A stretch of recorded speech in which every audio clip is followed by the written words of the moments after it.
there was a young girl on her knees. One of the Hamas terrorists had killed her best friend in front of her. They were debating whether or not they should take her into Gaza or kill her. And she was screaming, "Please don't kill me, please don't kill me."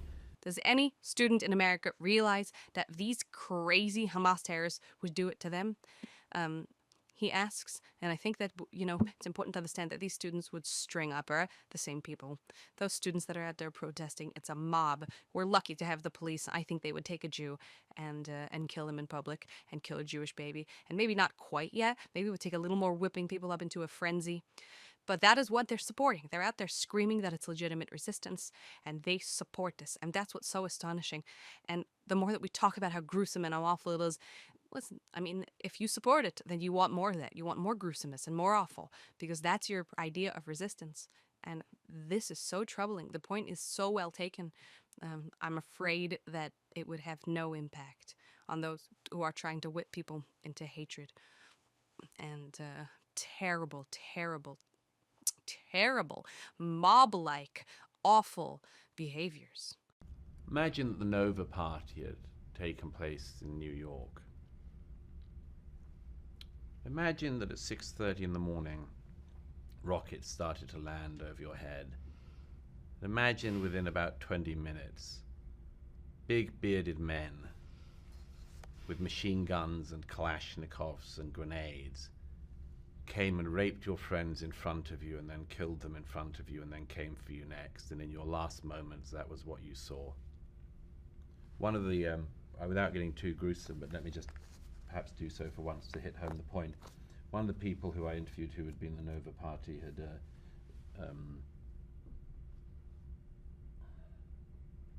said at one point that there was a young girl on her knees. One of the Hamas terrorists had killed her best friend in front of her. And they were debating whether or not they should take her into Gaza or kill her. And she was screaming, "Please don't kill me, please don't kill me." And they shot her through the face, and she was still shouting that when her face fell off. That's what these guys are. Does any student in America understand this, or can have any understanding that these people would do that to them? My just prayer is that they don't, that they're simply lacking in imagination.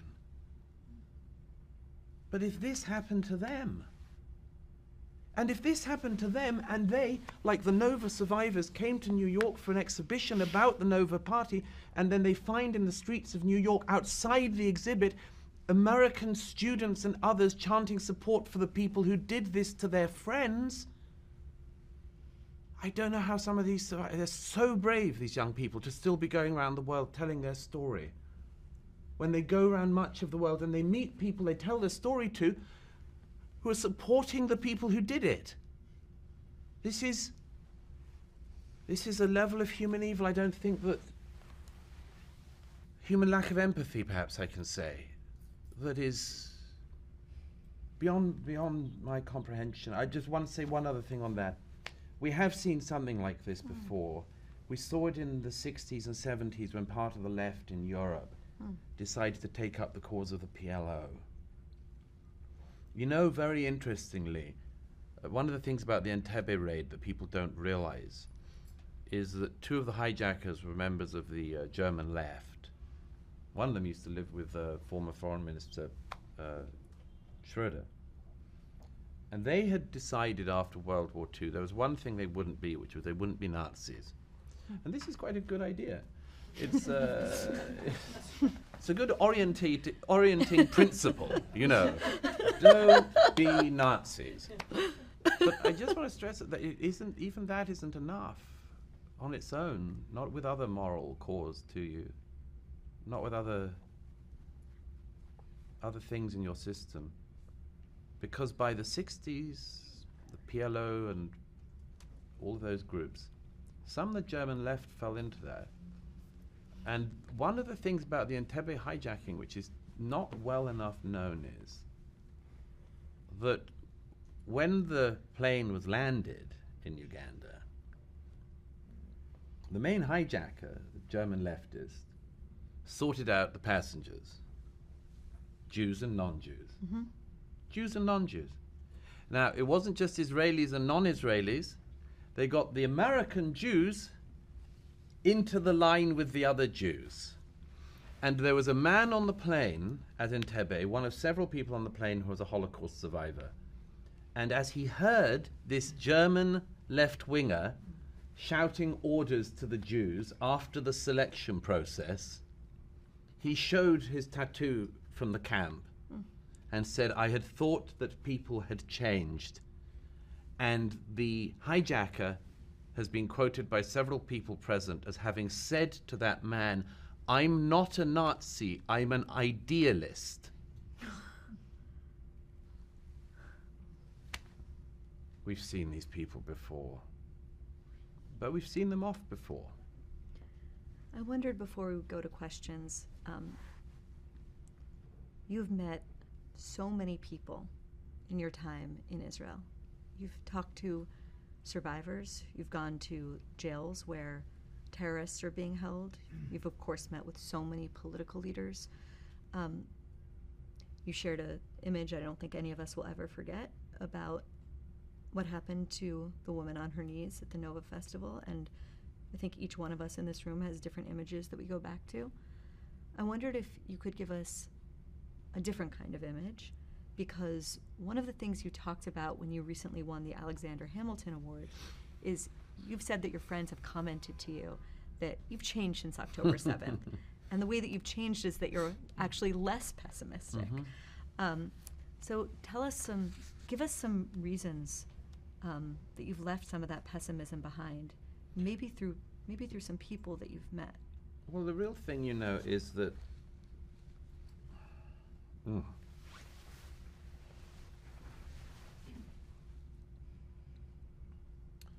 one of the first times I was in Israel, I had a very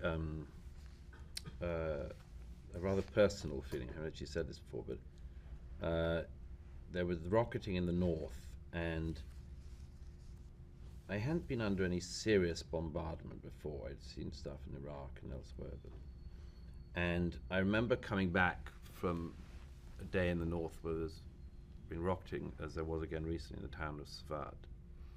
And I thought something very strange when I got home, which was I thought I could look my grandparents in the face. And what I mean by that is, for my generation in Britain, it was always the question, would we be able to do what our grandparents had done?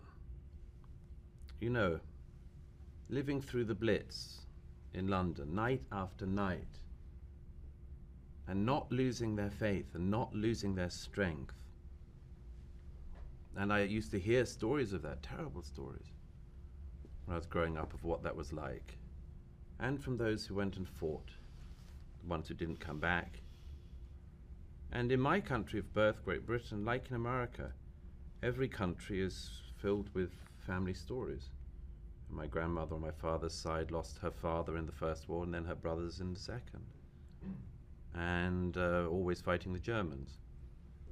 And every family was like that. And it was always this question of, if the time of trial came, would we be up to it? And that was what, just in my small little way that day, I remember thinking. I got a little taste of what my forebears went through. Tiniest one. But everyone in the West, somewhere in our back of our heads, has this thing. And Israelis had it, always. Until, there was always a thing, since 1973 in particular, and the first Lebanon War, second Lebanon War. Always this question of, are the young people going to be up to it? And I have so much admiration and pride and so much more that this generation of young Israelis were put to the test, and they've been magnificent. And if you see what these young men and women do on a daily basis, from the south of Gaza to the mountains of Lebanon and Syria in the north, and they don't do any of it with hatred in their hearts. They don't, some of what they have to do, I mean, just some of what they've had to do is just beyond description. But they do it from love of their country, love of their people, love of their tradition, defense of their people, defense of their tradition. They know that they are fighting for the Jewish people as their forebears have before, but this time with a state, with an army, with an air force. And they've stepped up to this moment, and they have been extraordinary. People will write books about this generation. And I just say, it is, the best thing about it is that it should tell us that there is also a better way. There is a better way than this nihilism and hatred which has been bred in America. There is something else other than this culture of resentment and failure, and it is failure. There is something better than this culture of grievance and I don't have enough, or someone else must have something. Or as Ronald Reagan said once, you know, this idea that if there's a fat man standing by the side of a thin man, it must mean the fat man took something from the thin man. There is something else than this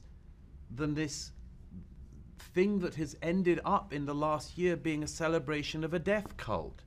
There is such a thing as gratitude instead of resentment, pride instead of envy, and pride in the real sense, pride in something you should be proud of, pride in protecting your people and your faith and your community, and indeed, in my view, the civilized world. So I've just met, I can't even begin listing the number of people, but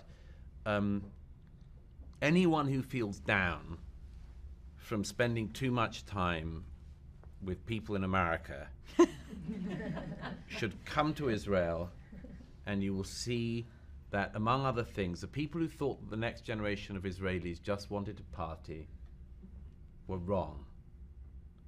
And it turned out not to be an either-or thing. You can fight for your country and your people, and you can still dance. And that's what they're showing.